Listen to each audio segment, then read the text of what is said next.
Good morning. I'm really happy to be here. I've got to admit to you, I am a minister, but I don't like to travel and speak very much. I turn down more opportunities than I accept. But I saw the lineup when I heard about this. This is my kind of seminar, so I'm very grateful to be here because this is the topics that I like to talk about. I was glad to get to meet another Kaiser. I believe I already knew a Drew Kaiser. And definitely Barton, who Ashley told me that you guys support Barton in Cusco, Peru. A lot of the things I'm going to say this morning are things that Barton doesn't know, but I actually learned from them because those guys I think that's one of the best works anywhere in the world that I know of. Those guys know what they're doing and doing it the right way. I've gone up there a couple of times just to observe them, see what they're doing, and try to learn from them. So it's really cool to meet you and to know that this congregation is supporting that great work. This morning I'm talking about reaching souls here and abroad. And again, that's just a pleasure for me because converting people, reaching people, doing mission work, discipling others, that's what excites me. That's the aspect of the work of the church that excites me. I heard somebody this week, a preacher asked this question, and I loved it. I thought I'm going to use that a lot in the future. But that's, what aspect of the work of the church really excites you? I mean, if somebody asks you that question, what aspect of the church are you just going to get a big smile on your face and start talking about nonstop? I think the truth is a lot of folks wouldn't really know how to answer that question. I can tell I'm an Alabama fan. I was born in Birmingham, and though I grew up in Tennessee, my father passed that along to me. He's a great man. But I can tell you can always tell an Alabama or an Auburn fan because of what they do. They spend time every day, reading the news about spring practice, and I've been reading this week about the cornerback who got kicked off the team and the running back that got hurt, and every day we're reading about the news of our football team, and you can find us talking to others about what's going on with our coach or our players or our schedule. We can recall statistics and scores of games years ago. You can always tell somebody who's excited about football. We spend money going to games, and we'll invite folks into our homes to watch games, and we devote so much time and effort and money to that. But what aspect of the church is it that really has you to that level of excitement? To where you devote your time to it each day, to where you give your money to it, to where you can't stop talking to people about it. For me, it's mission work. And I'm so excited to be able to tell you about the work that I'm getting to do with the Graymere Church of Christ. That's specifically the work that I'm excited about. I grew up at Graymere and left for college. Didn't think I'd ever be coming back to Columbia, Tennessee, but it's just been amazing. I'm entering my 5th year of work with Graymere, and I had about 10 years of mission work before that. But the thing that I'm most excited about at Graymere is that I'm getting an opportunity to learn from my mistakes and to learn from the mistakes that I saw maybe in some others that I worked with. And that's exciting to me, to be able to do things a little bit differently.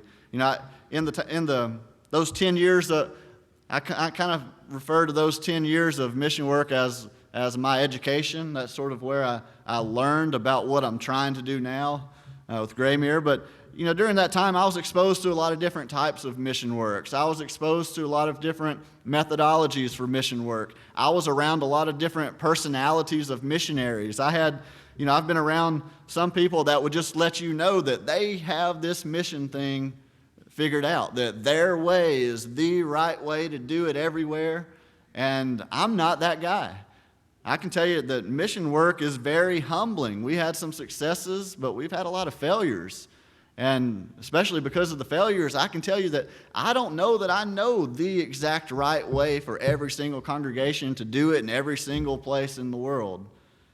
But I think I have been able to learn a few things. But coming home to Graymere to work with them was interesting because they're the most involved church that I know of in mission work, but they had sort of been coming to some of the same conclusions as me, and so they were willing to bring me home and let me be their missions minister, and it's just been a blessing to serve, to just be tasked with developing a whole missions program for the church. They've been a blessing in that they don't necessarily, everything's got to be scriptural, but they don't necessarily think that everything's got to be done the same way that it's always been done just because it's always been done that way. So that's been a real blessing to have the freedom to maybe try to do some things a little bit differently and see if we can't find a more effective and efficient way for us to do it. And that's not to say that what works for us is going to work for everybody else. But in this session, I'm talking about reaching souls here and abroad. And again, I love this topic. It's going to be very practical. Hopefully, there's probably folks here that maybe you're the deacon over missions, or maybe you're the elder over missions, or maybe you're just the spark plug in your congregation. Maybe you head up a missions committee.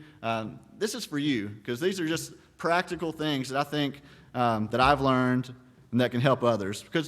But I like the topic, reaching souls here and abroad, because I believe that the Great Commission is about reaching souls here and abroad, not just about reaching souls abroad. But I want to start off this morning and just mention a few things that I think that if you want to reach souls home and abroad, some things you need to understand. The first thing, I think, if you want to reach souls at home and abroad, you need to understand the Great Commission. In Matthew 28 and verse 18, it says, "And Jesus came and said to them, all authority in heaven and on earth has been given to me." All authority is with Jesus. Now, I think that the main reason why not all Christians are reaching out to others with the gospel is because not all of us are willing to give all authority over to Jesus. Sometimes, it's easy for us to say we're in submission to Jesus. It's easy for us to say that, Jesus has got all authority. He's over all prophets and priests and kings and governments and wealth. But the real question is, does Jesus have all authority over my life? Am I really willing to submit my will to Jesus' will? And I believe that, if we truly believe that Jesus has all authority in heaven and earth, then we're willing to do whatever he follows up with in this next verse. Matthew 28, 19 and 20, "Go therefore and make disciples of all nations, baptizing them in the name of the Father and of the Son and of the Holy Spirit." I like to ask people sometimes. I asked a group this week. It's sort of fun for me. We're having a preparation class on Wednesday nights for a group that we're taking to Peru next month. And I read this verse, and I said, what's the imperative in Matthew 28 and verse 19? And we've all heard the missionaries come in and say, go! It's like charge. So, all these kids that I'm talking to, they're like, go! And I said, no! The word go in that verse, I'm relying on the scholarship of others, but that's actually a participle. It's not incorrect to translate it as an imperative, but it's actually a participle. It could also be translated as you are going, and the imperative is make disciples. That's done by teaching and baptizing.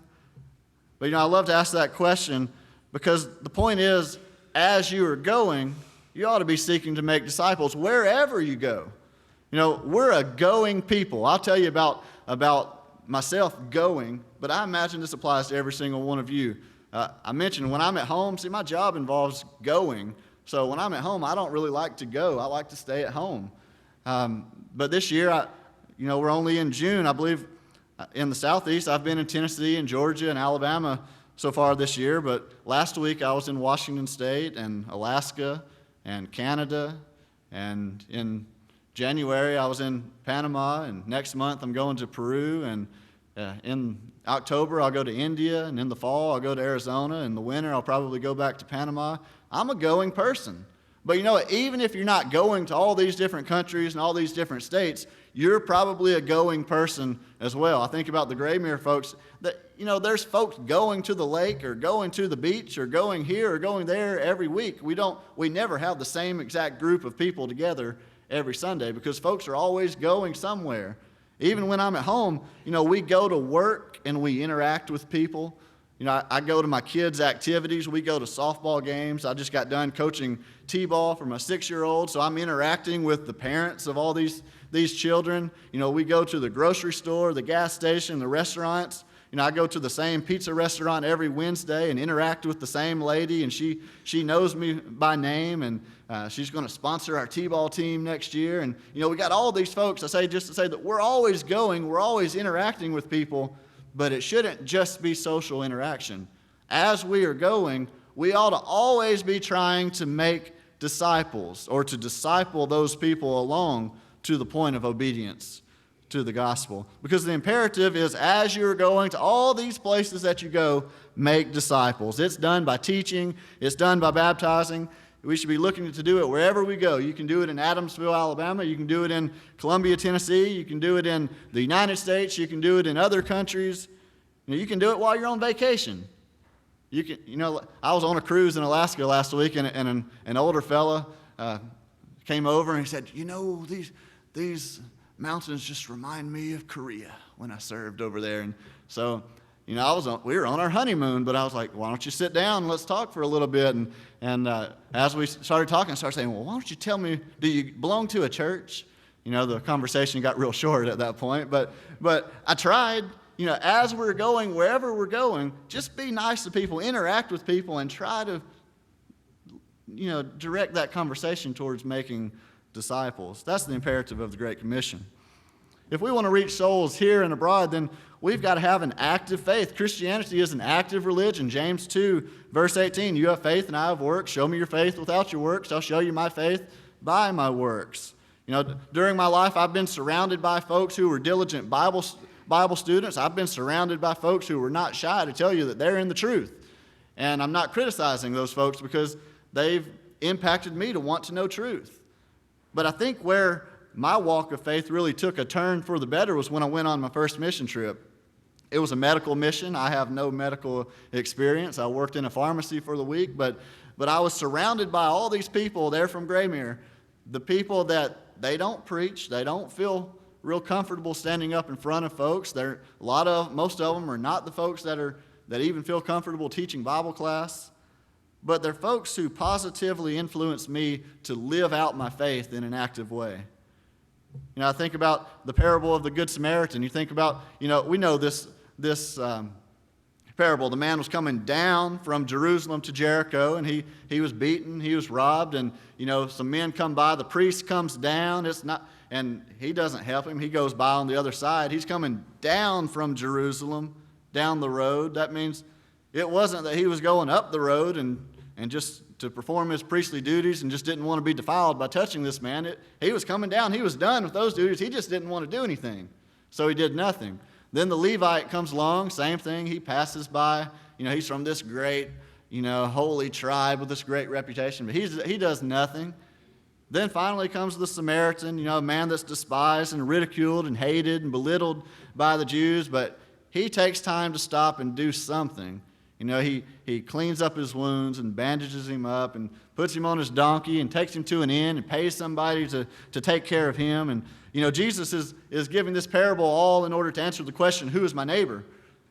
But the question I like to ask after I read that is which one of these men would have had the best shot of teaching the gospel to that wounded man?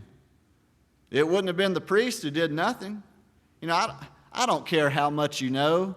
I don't care how often you tell others that you know the truth. The old saying's true. Folks don't care how much you know until they know how much you care. You know, I don't care. You know, think about the Levite. He wouldn't have been the one that could have reached somebody with the gospel.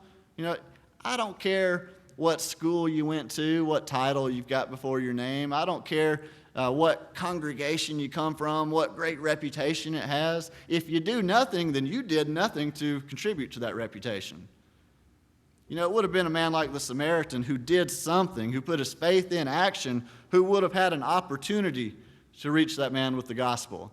You know, from my experience in trying to do things to help others, you know, I believe that wounded man likely would have listened and at least considered, maybe not obeyed, but I believe he would have at least listened and considered anything that Samaritan had wanted to tell him after that.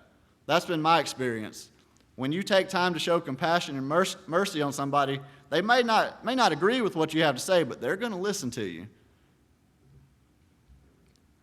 So I believe if we want to reach souls here and abroad, we've got to have an active faith. But also believe that, here's what I want to talk about the most this morning. I believe if we want to reach souls here and abroad, we've got to be strategic in our work. My main frustration in those first 10 years of learning in mission work was that there seemed to be a real lack of strategy being used. And I'm not saying everybody lacks strategy. I'm just saying in the works I was associated with, there seemed to be a lack of strategy.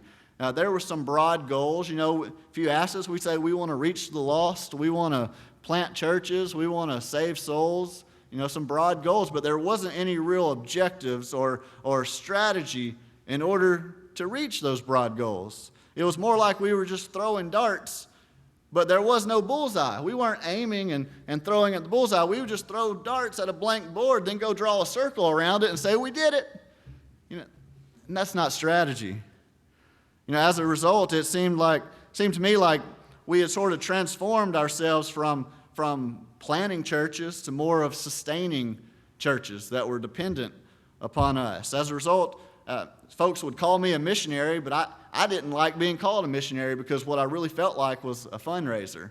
I really felt more like we had so many works, not saying they're bad, they were good works, but they were just so dependent upon me to raise money for them, and I didn't feel like a missionary. So I'm a big fan of strategy in mission work. I'm a big fan of a church having a written missions policy. I'm a big fan. I head up our missions committee at church, and if anybody comes looking for support, which is frequent, they better have a missions policy, or they better have a really good work plan to present. Someone called yesterday, said he'd really like an increase in his support, and I said, well, we might consider that, but not until we see some definite plan for what you're planning to do. We're not just going to throw money away anymore because we don't feel like that's the way that the Lord wants us to do it. We're not going to waste His money. But, it's estimated that 70% of churches of Christ do not have any written policies for their mission work.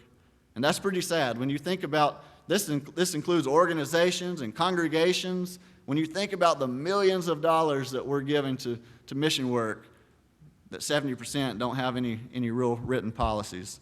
At Graymere, again, I'm in my 5th year. It took us 4 years we sort of did it both at the same time, writing our policies down as well as formulating them and trying to implement them into our mission works. But it's taken us 4 years, but we've got a written policy. It's with the elders now, and we're trying to get that approved so that can be the standard of what we're going to do.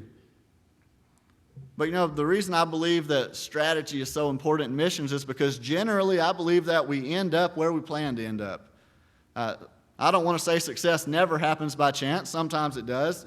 Sometimes the quarterback connects on that Hail Mary for a touchdown. Sometimes the half-court buzzer beater goes in. But normally if we don't plan and execute, we end up right where we started. So not having any goals or strategies in mission work, for me, that's kind of like telling the congregation, hey, we don't know where we're going or what we're going to do or how we're going to do it, but give us your money. And hey, I'm a member. I'm a minister, but I'm a member of the Graymere Church. I don't want to give my money to a work like that. If you want to lose my interest and lose my involvement real quick, then come asking for my money and not have any plan. So we're trying to implement strategy into what we're trying to do. I want to share just a few things. Again, we've got a whole document of all the different things we're planning to do, but just to share some of the big things. And none of this is original with me. I like to read. I like to observe. I like to learn from others. I like to copy, plagiarize, whatever you want to call it, from others who have found some things that work. But the first thing we decided when I got to Graymere was that we've got to determine a missions focus. Missions is such a broad term today. Even secular groups do mission trips today. But it can refer to evangelistic work. It could be humanitarian aid, benevolence work. You go and do some construction. That's missions too. Feed the hungry, care for orphans. Whatever you do, it can fall under missions today. And when I got to Graymere, we were supporting preachers we probably had 100 different preachers that we were supporting in all these different countries, preacher training schools in different countries. We were supporting orphanages in 3 different continents. We had radio programs, humanitarian aid, short-term mission trips, long-term mission trips. You name it and call it mission work, we were supporting it. And we were making a little tiny dent, if that, in all of them, but no real impact in any one area. So we decided we've got to determine our missions focus. So we studied the Bible with the missions committee. We'd get together every month and study. And we decided, we borrowed this phrase. We decided our focus is going to be on planting churches. And we used the phrase to plant a church that can plant a church that can plant a church. And it comes from Matthew 16:18. Jesus said, I'm going to build my church. I'm not opposed to nonprofits and all these other things, but Jesus built a church, not a nonprofit. So we decided we're going to focus on planting churches as well, because that was Jesus' focus. But then as we look back upon our, the 10 years or so, and Graymere, of course, had more time than that, we started thinking, but we don't want to repeat the same errors that we've committed in the past. We don't want to 30 years from now still be in the same work. We don't want to plant a church and then 30 years from now still be sustaining that work. So we looked at verses like 2 Timothy 2, verse 2, where Paul told Timothy, the things that you've learned from me, commit to other men who will be able to teach others also. So we've applied that to our focus of planting churches. So we want to plant a church that can plant a church that can plant a church. And we don't want to be in that same church 30 years later supporting that work.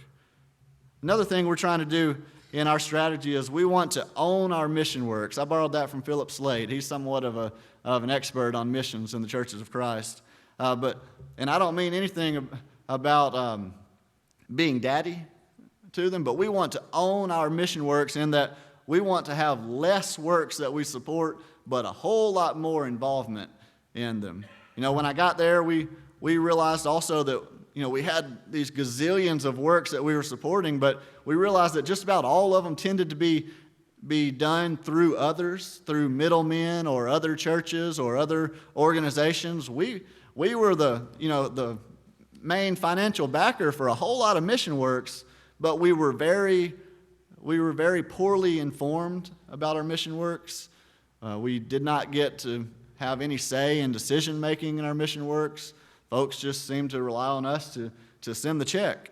So we decided that we want to own our mission works. So we started getting out of some of those mission works that just didn't fit into some of these strategies. If we were not well informed, we got out of it. If it was a sustaining type of work rather than a planning type of work, we got out of it. And that's difficult and it hurts because it's easy to get into a mission work. It's very difficult to get out of it. For me, it really hurts me because a lot of these were works that 20 years ago somebody else started. Somebody else said we're going to support it. But now 20 years later, they said, now, Jonathan, you get to tell them we're not going to support them anymore. That was very difficult and it hurts. But I think it was a success because I think we can't keep on doing things. If it hasn't been effective and efficient, we can't keep on doing it the same way. So we decided we're going to stop being just a check-sending church. And we're going to start being real partners, or whatever phrase you like to use, whether you're the overseeing church or the partnering church. I like to say we're the partnering church because, again, I don't want to be daddy to anybody. I just want to partner, join hearts and join hands and work together. So now we give preference. If we're looking to get involved in a mission work, or if somebody's looking for us to get involved, we give preference to a work that we can be the primary partnering church or overseeing church. We give preference to works, again, less works, more involvement. We want to give preference to works where we can be the primary financial supporter, if not the full financial supporter as well. One thing I saw when I got there, and I'd seen in other works, is when you get so spread so thin and so dependent on everybody else's money, it becomes really difficult to be effective. So we decided let's just zero in where we don't have to rely on everybody else's money. Let's just do what Graymere can do. And hey, if folks send me from another congregation or some other family sends us a check, we'll use it. But it goes above and on top of of our budget. We decided let's just rely on what the Lord blesses us with and allows us to do, rather than stretching ourselves so thin that we're dependent on everybody else. But let's be more than just a check-sending church. Let's be a partnering church. Another thing, this is the final one I'll mention. There's a whole lot more, but one final area of our strategy that we're trying to employ is we want to apply a functional approach to all of our mission works. We're all over the world. We're in India, Ireland, Peru, Panama, Arizona, and Columbia, Tennessee. And the work in all of those places is completely different. But we like to study each location and try to apply a functional approach to everything we're doing in those mission works. One thing we're trying to do now, I mentioned we're getting out of a lot of works and we're looking for new works, is we want to choose mission points with sufficient populations. Again, we're planting churches. We want to choose places where they've got a sufficient population so that it's actually reasonable to expect the church to grow in the place. And I love going into the little tribes and villages. I love going telling folks stories about going way out into the middle of nowhere. Those places, they need the gospel.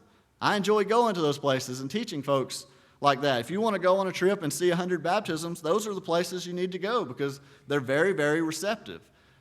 It's just been my experience that the churches do not become self-supporting, at least in the methods we were using in those places. The churches didn't become self-sufficient. So we decided let's focus more on capital cities, big cities, and if we do it right and plant a church that can plant a church that can plant a church, then the gospel can go out from those bigger cities and into the tribes and villages.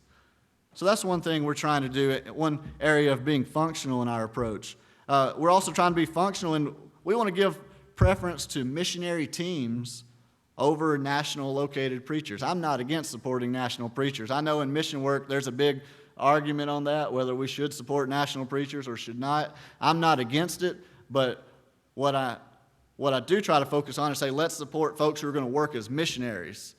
You see, preachers, at least in missions, when they're national located preachers, they tend to plan to stay, whereas, and 30 years later, a lot of times they're still preaching to the same 30 people and the same support from the U.S., whereas missionaries sort of go in with an exit plan from the beginning. They're working themselves out of a job.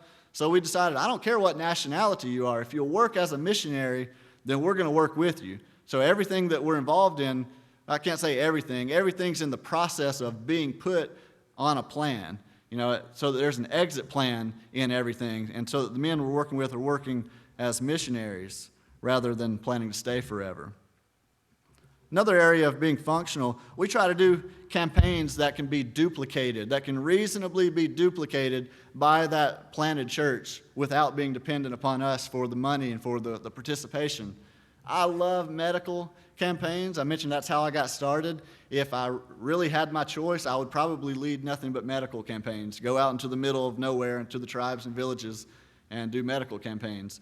But it takes $10,000 to buy medicine. You got to find doctors and nurses and dentists and pharmacists, and you spend all this, by the time it's all said and done, you've probably spent $60,000 to get everybody there and to get everything that you need for the campaign.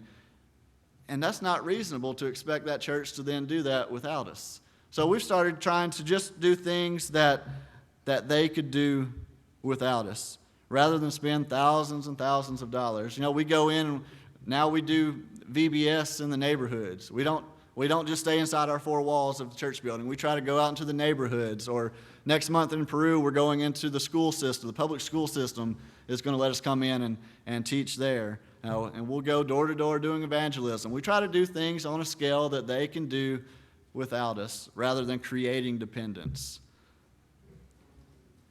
Let's talk just for a moment about reaching souls abroad. I wish I had another hour just to give a bunch of examples.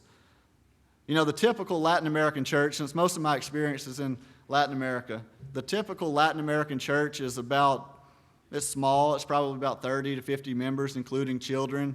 It's usually, they're baptizing more than that, but the attendance numbers don't usually go up. They stay about that number. They're really strong in doctrine, somewhat weaker on the love, the doing good things for others, but very, very strong in doctrine.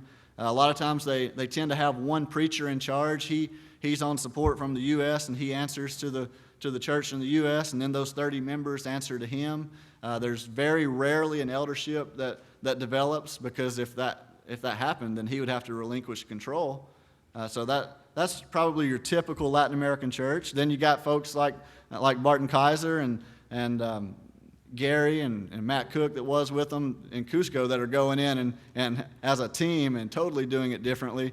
That's why I'm so big on that work. But the typical Latin American church is kind of small, one man in charge. If they own their own church building, it's usually not in a prime location. It's usually in a place where the middle class and upper class, more educated and affluent folks would not want to be at. It's usually in a place where if they were able to buy and build, where that's all they could afford with the money they had, or with the money that the sporting church in the U.S. was willing to give. But that's your typical Latin American church. But some of the things we've started trying to do, let me tell you about Fernando. When I started at Graymere, we'd been supporting Fernando for about 8 years. I knew if you don't speak the language, then you're going to miss a whole lot of things. I knew that Fernando didn't have very much leadership skills. He'd probably be a great helper, a great regular member. I hate to use that term, but he'd probably be like your key worker in a congregation, but he just wasn't very effective as a leader. But he would work for a year or two in one place, and he'd say, well, I want to move over here. Moved over there. A couple years later, I want to move over here. All the time he's helping others rather than planning himself a church. Then he'd say, a year later, I want to move over here. Well, we found a church in Panama that was self-sufficient. They did not have a preacher. They had built their own building, bought the land, built it. They did their own preaching and teaching. And so we just went and did a VBS 2 years in a row with them to learn from them. And we worked a deal out with them where a 3-year plan, Fernando would stay there, and within 3 years they would pick up all of his support, and he would be their preacher. And 1 year later, he had not done the things that he wasn't reporting to us. He didn't write any written goals for his work. And 1 year later, he said, well, I'm ready to move to this other location. So we finally said, well, this was the plan that you agreed to, and so we're backing out since you didn't fulfill your part. You could say that's a failure. I say that's a success, because we got out of a work. If we hadn't had any strategy, if we hadn't had any plan, we probably would have kept throwing the Lord's money away for another 10 years or so. So I think that's a success. We took another man to tell you about Reuben. Reuben is also in Panama. He's belongs to an indigenous tribe.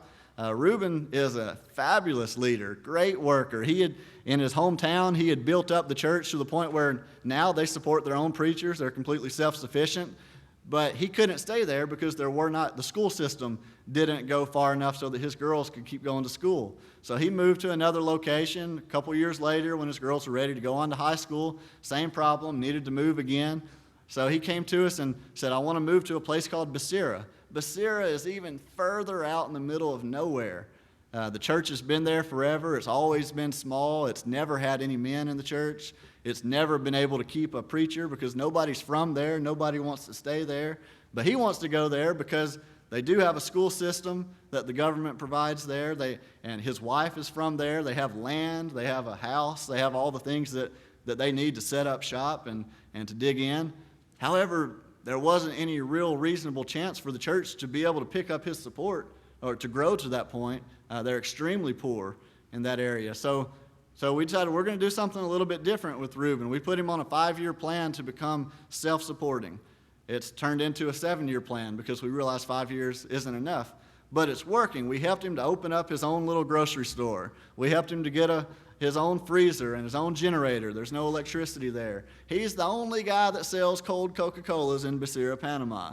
He's the only guy that sells fresh chicken in Becerra, Panama. Every year we've been decreasing his support. Every year his own personal income's been going up, and he keeps on working with the church at the same time. I hope we can buy him. He has to pay a lot of money to go by boat to the mainland to buy all of his goods every month. So hopefully we can help him get him a boat at the end of this year. But he's got, I believe, 1 more year after this with us. But the plan's working. We're trying something different, and the plan's working. That little church that never could afford a preacher and couldn't really get by without one. Now they've got one that can support himself to stay there. So we're trying not to be afraid to try something different. I can tell you about Juan in Peru. I've known Juan since he was just a kid in a congregation there. He's still working in the congregation where he grew up, but it's a mature congregation. He wanted to work with us. We wanted to work with him. He wants to work as a missionary planting churches, but he said, but I can't quite leave here just yet. So we put him on a 5-year plan. He's in year 4 out of 5. He would love to see elders in that church before he leaves. I don't think it's going to happen. I didn't think it was going to be a reasonable expectation from the beginning. However, they've got their own education program now. They're organized to do evangelism. They've got 3 or 4 other men that are leading the church. He's got them to a point where he can step out after next year. And he's already identified. We told him after 5 years, if you want to stay there, that's fine. You'll stay there without our support. But if you want to continue partnering with us, then we'll go plant a church somewhere else. So he's already identified a new area that's being developed that Lima is growing into. So we're going to go and plant a church there here in a couple of years. So I believe that's been a success. But what I also want to mention real quickly is reaching souls at home. Everything we do over there impacts here. What I'm most excited about is what we're doing in Phoenix, Arizona right now. In 2013, we looked at our missions. We said, we're doing nothing in the United States outside of Columbia, Tennessee. So we had a man named Josh and Divine Austin, incredible. He had come out of the Bear Valley School out in Denver.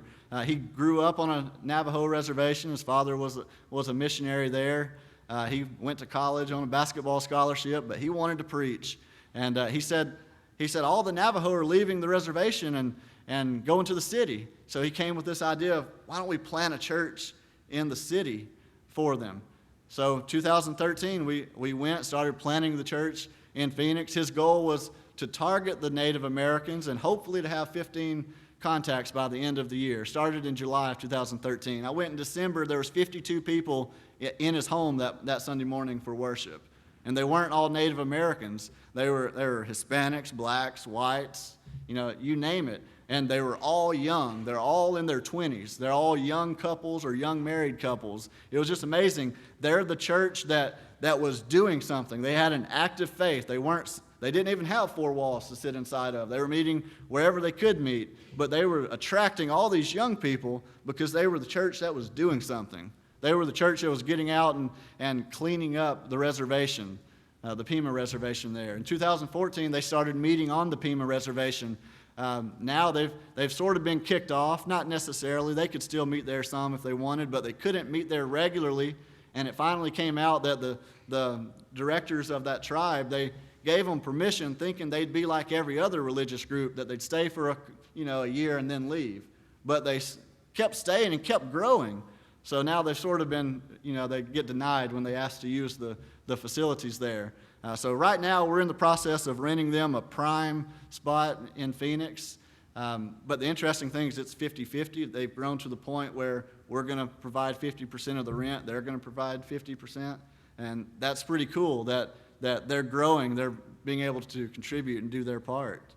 Even at Graymere, these things have impacted us. I can tell you about Matt. Matt was converted in college, and he moved to us from Atlanta. His wife's a lawyer. And his job, he can build anything. He's an agronomist by trade, but he could build anything. His wife does well enough so that they just bought a 100-year-old home that he just works restoring his home. But he went on a mission trip with me 5 years ago, and he hasn't missed one since. Actually, I go on a lot of trips just by myself, and I haven't left the country without him in 3 years. He goes everywhere with me. I got him put on the missions committee. He's great because we do construction too wherever we go, and he can build anything. That's been a success. I tell you about little Garrett. I say he's my adopted son. He and his siblings, I don't even know how they showed up at Graymere, but from a very difficult family life, but we've all sort of adopted them. All 3 of them have been on mission trips with me. The oldest sister's at Faulkner right now. The middle brother says now he wants to go to Freed-Hardeman and become a youth minister. Garrett went on his first trip, came home. His teacher told him to write a paper about some supernatural ability that they would like to have. He said he'd like to be able to go to every country in the world with the gospel. Well, the teacher tore it up and threw it in the garbage, said that wasn't a supernatural ability. But I think that's really cool that we're impacting the young people in our congregation when we take them on the campaigns. I'll tell you about John. I grew up with John at Graymere, but when he turned about 18, he was gone. He was gone for about 16 years from the church. And then a couple years ago, he showed back up. He said, hey, my dad's going on this trip to Panama with you. I'd like to go with him if it's okay. Well, John, he builds homes. So I said, yeah, we'll put you to work and hopefully we'll influence you as well. When we come home, he was restored a week later. His wife and daughter were baptized 2 weeks after that. They haven't missed a single activity. They're at everything. They go on every mission trip. John's on the missions committee now. We're impacting him. That's been a success. I can tell you about Taylor. He's one of my high school buddies. Well, not my he's in high school. I'm a whole lot older than him. Taylor's going to be playing Division I football here in a couple of years. He's getting recruited by Clemson and Indiana, all these big schools, and he went on some recruiting trips. Preaching is his passion, but he's going on mission trips with me. He went on a trip to Indiana and Clemson. I said, which one did you like the best? He said, I liked Clemson because there was this little church off campus that I think I could preach there all 4 years. How many football recruits do you think are going to places and checking out the churches and seeing where they could preach while they're playing football? That's pretty awesome that missions has been able to impact him. He ran for student body president for next year, and he told me this week, he said, hey, we got to meet when you get back from Peru, because the reason I ran for student body president was because it's a Christian school. He said, I want to take them on a mission trip with you next year. He had gone on a trip with them last year to I believe to Mexico to work with some orphans, and that's good work. But he said, it just wasn't what I consider mission work. He said, they didn't teach anybody. He said, they just did a lot of good benevolent work. And he said, but I want to take them on a trip where all we do is just teach people. You know, these are things that mission work is doing for Graymere. Final thing, I know I'm way out of time. Tell you about 2016. Every year, folks start asking me, hey, where are we going next year? I've already been telling them when they ask, we're going to Columbia, Tennessee next year. You know, for our Peru trip next month, I think the church budget's about $30,000 for that campaign. And then folks spend, 30 people going, there's another $30,000 on plane tickets. I started thinking, what can we do in Columbia, Tennessee with $60,000? So next year we're planning, rather than go out of the country, let's just stay at home. We'll have way more than 30 workers. Hopefully we'll have about 500 workers. But I thought we can bring our missionaries here. We can do it in conjunction with VBS. We can work with our benevolence team. We can work with our seniors team. We can do service projects. I think we ought to rent out every billboard in the city and advertise. I was thinking, think about all we can do with $60,000 to do a one-week campaign in Columbia, Tennessee. So our goal next year is to do Mission Columbia rather than going outside of the country. So, reaching souls here and abroad. I don't care where you start, and it doesn't have to be done one at the exclusion of the other. Do it everywhere. As you are going, wherever you go, seek to make disciples. Thank you.